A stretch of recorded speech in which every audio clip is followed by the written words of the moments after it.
Bonjour à tous et bienvenue sur opentuto.com. Bienvenue dans cette nouvelle vidéo sur jQuery. Dans cette vidéo, qu'est-ce que nous allons faire? Je vais vous montrer comment calculer le padding du body.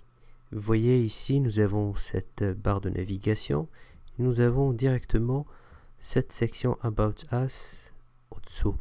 Donc, comment est-ce que c'est possible de faire une barre de navigation fixe et avoir un contenu juste après, sans que ce contenu-là ne soit au-dessous de ma barre de navigation. Parce que lorsque l'on utilise la position fixe, normalement cet élément sort du flux normal du document HTML.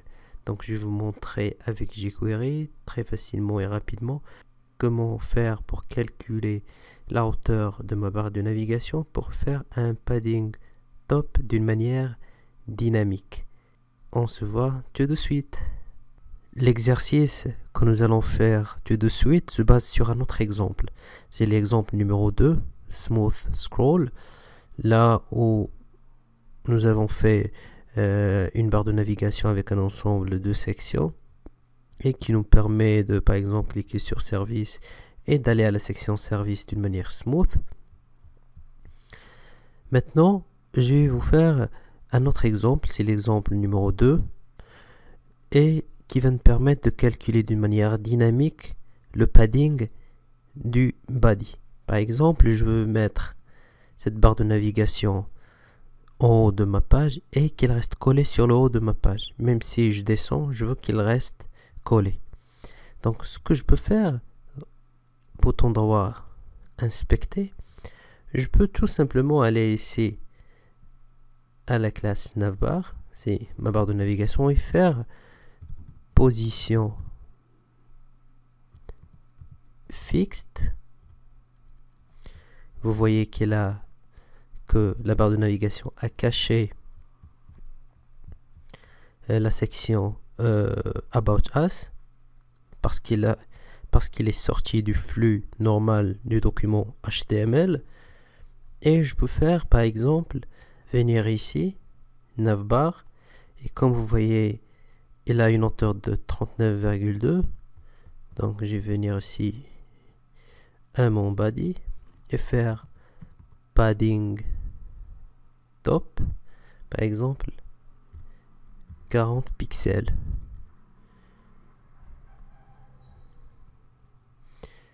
Et je vais revenir à ma navbar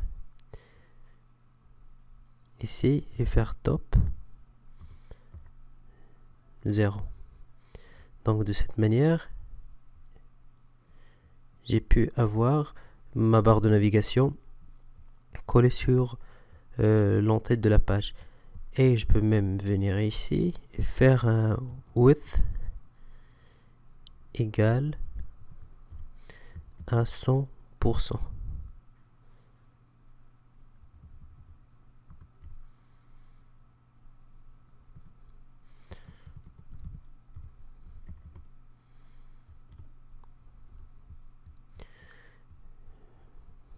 Vous voyez?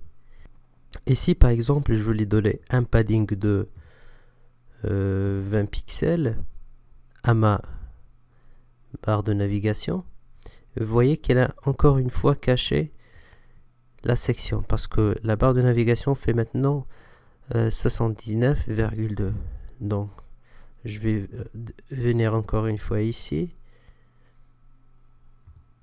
et faire 80 pixels. Voilà, donc c'est tellement manuel et ce n'est pas vraiment pratique. Ce que nous allons faire, c'est que je vais vous montrer comment calculer le padding d'une manière automatique en utilisant jQuery. Donc on va revenir à notre éditeur de texte et vous montrer la petite fonctionnalité très facile qui va vous permettre de calculer le padding d'une manière automatique. Si vous voulez récupérer le code source de l'exemple 2 qui permet de faire cette smooth scroll, je vais vous laisser dans la description le lien vers cette page, là où je vous ai laissé le code source utilisé. Et si vous voulez bien sûr comprendre les détails, il faut voir la vidéo.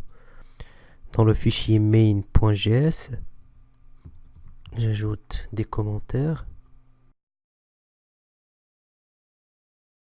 Donc, qu'est-ce que je veux faire? Je veux, pour la balise body, lui ajouter du CSS d'une manière dynamique. Donc, je vais utiliser l'écriture camel case, padding T majuscule, top. Je vais lui attribuer une valeur. Cette valeur, je vais la calculer d'une manière dynamique. Tout simplement, la classe navbar qui représente ma barre de navigation, mon menu, point height.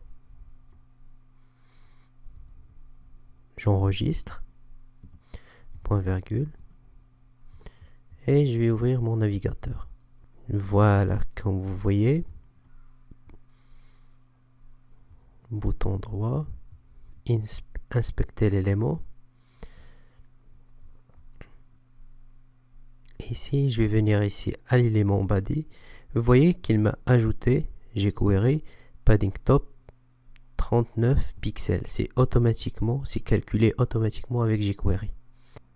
Ici, par exemple, je veux donner un padding à ma barre de navigation. Dans le fichier CSS, la classe navbar, au lieu de 0, je vais changer la valeur pour qu'il devienne 20 pixels. J'enregistre, voilà.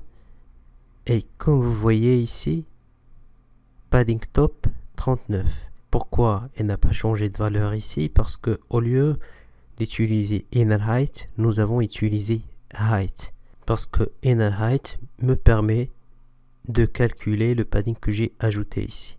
Donc je vais revenir et dans le fichier main.js, au lieu de height, je vais écrire inner height. J'enregistre et comme vous voyez, elle a fait les calculs corrects maintenant. Donc vous voyez maintenant la différence entre height et inner height. Donc je reviens encore une fois à mon éditeur, dans le fichier CSS. Navbar, je vais faire position fixe, top 0, width 100%.